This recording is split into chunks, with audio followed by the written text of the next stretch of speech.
नमस्कार। आप सुन रहे हैं श्री भगवती चरण वर्मा जी की अमर कृति चित्रलेखा। बीजगुप्त थोड़ी देर तक कुछ सोचता रहा।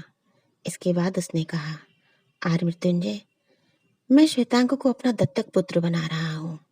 इस प्रकार वो मेरी संपत्ति का अधिकारी होगा। ऐसी स्थिति में तो आपको कोई आपत्ति न होनी चाहिए। नहीं आर्य बीजगुप्त, ये असंभव है।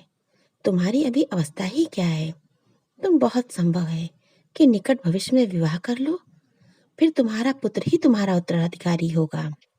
आप ठीक कहते हैं आर्य मृत्युंजय। यद्यपि मैं इस समय विवाह न करने पर तुला हुआ हूँ, फिर भी मनुष्य की मति का क्या ठिकाना। पर मैं चाहता हूँ कि श्वेतांक का और यशोधरा का विवाह हो। इस विवाह से दोनों सुखी होंगे। इसके लिए मैं बड़ा से बड़ा त्याग करने को प्रस्तुत हूँ। आर्य मृत्युंजय, मैं अपनी सारी संपत्ति श्वेतांक को दान कर दूंगा। मृत्युंजय आसमान से नीचे गिरे। तुम नहीं जानते आर्य बीजगुप्त, तुम क्या कह रहे हो। तुम्हारा चित्त स्वस्थ नहीं है। आप मेरी कुछ चिंता ना करें। मैंने आपके सामने कह दिया है कि मैं अपनी सारी संपत्ति श्वेतांक को दान कर दूंगा। आप इसके साक्षी हैं। रही सामंत पदवी की बात, इसमें राजाज्ञा की आवश्यकता होगी। उसका भी मैं सम्राट से आज मिलकर प्रबंध कर लूंगा। अब आपको कोई आपत्ति न होनी चाहिए। मृत्युंजय ने बीजगुप्त की ओर आंखें फाड़ कर देखा। मैं एक बार फिर तुम्हें अवसर देता हूँ। अपना प्रस्ताव स्वीकृत हो जाने के बाद फिर तुम पीछे न हट सकोगे बीजगुप्त। बीजगुप्त ने एक एक शब्द पर जोर देते हुए कहा, आर्य मृत्युंजय, मैं जो कुछ कह चुका करूंगा। मैं मनुष्य हूँ, बात से फिरना मैं नहीं जानता। तो फिर तुम्हारा प्रस्ताव स्वीकृत है, मृत्युंजय ने कांपते हुए स्वर में कहा। बीजगुप्त उठ खड़ा हुआ। मैं जाता हूँ। दानपत्र तथा पदवी के लिए राजाज्ञा का प्रबंध आज ही हो जाएगा। विलंब की कोई आवश्यकता नहीं। विवाह की तिथि आप नियत कर लें। मृत्युंजय ने उठते हुए कहा, आर्य बीजगुप्त, मैंने संसार को देखा। मैं कहता हूँ आप मनुष्य नहीं देवता हैं। मृत्युंजय के नेत्रों में आंसू छलक रहे थे। बीजगुप्त अपने भवन पहुंचा। वह श्वेतांक के भवन में पहुंचा। श्वेतांक सो रहा था।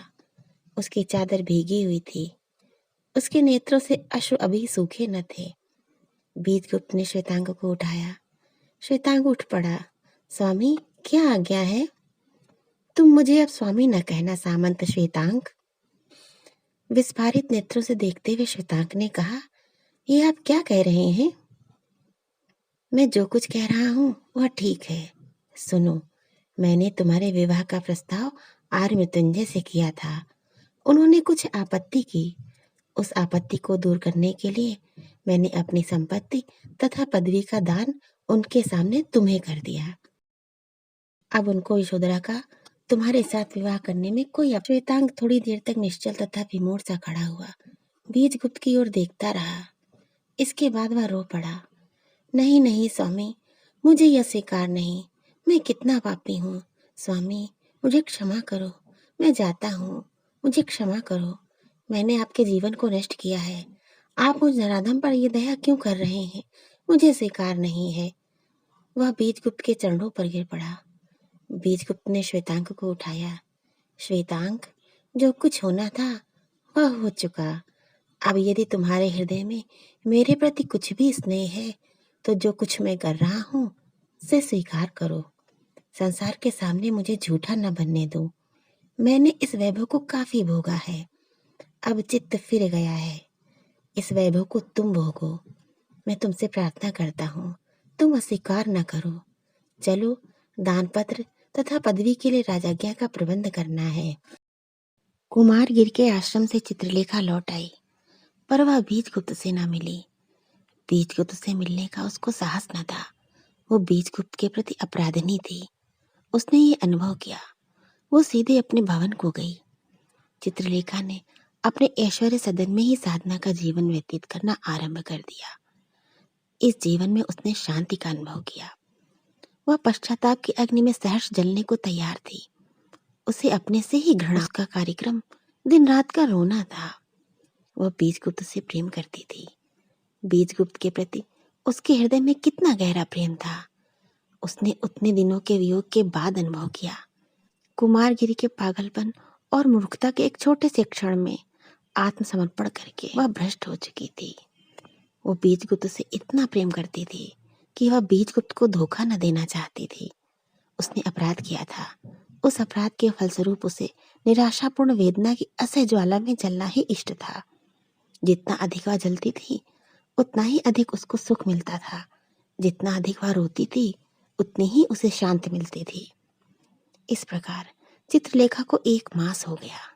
एक दिन वह बैठी हुई रो रही थी कि दासी ने उसको सूचना दी, आर्य श्वेतांक आपसे मिलना चाहते हैं। वह चौंक कर उठ खड़ी हुई। क्या बीजगुप्त ने उसे बुलवाया है? कहाँ है? मैं चलती हूँ। श्वेतांक अतिथि भवन में बैठा हुआ चित्रलेखा की प्रतीक्षा कर रहा था। चित्रलेखा को देखकर उसे आश्चर्य हुआ। चित्रलेखा पीली पड़ गई थी। उसका सौंदर्य विकृत हो गया था। वह पहचानी तक न जा रही थी। श्वेतांक ने कहा, देवी, तुम्हारी ये क्या हालत है? अच्छी तो हूँ। इतना कहकर चित्रलेखा बैठ गई। थोड़ी देर तक दोनों मौन रहे। चित्रलेखा ने पूछा, आर्य बीजगुप्त तो कुशल पूर्वक हैं? श्वेतांक के मुख पर दुख की एक हल्की सी रेखा दौड़ गई। हाँ, आर्य बीजगुप्त अच्छी तरह से हैं, पर उनमें बहुत बड़ा परिवर्तन हो गया है। परिवर्तन हो गया है? चित्रलेखा का कौतूहल बढ़ गया। कैसा परिवर्तन? क्या उन्होंने विवाह कर लिया है? एक रूखी मुस्कुराहट के साथ श्वेतांक ने कहा, नहीं, उन्होंने विवाह नहीं किया। विवाह तो मैं करने जा रहा हूँ। सामंत मृत्युंजय की कन्या यशोधरा से मेरा विवाह होने वाला है। उसी में निमंत्रित करने के लिए मैं आया हूँ। पर आर्य बीजगुप्त ने एक बड़ा त्याग किया है। वे देवता हैं। सामंत मृत्युंजय मुझसे अपनी कन्या का विवाह नहीं करना चाहते थे क्योंकि मैं निर्धन था। आर्य बीजगुप्त ने अपनी पदवी तथा सारी संपत्ति मुझे दान कर दी है। वे पाटिलपुत्र छोड़कर बाहर जाने वाले हैं। केवल मेरे विवाह के लिए ही वे रुके हैं। चित्रलेखा का हृदय धड़कने लगा। उसकी आंखों में आंसू भर आए।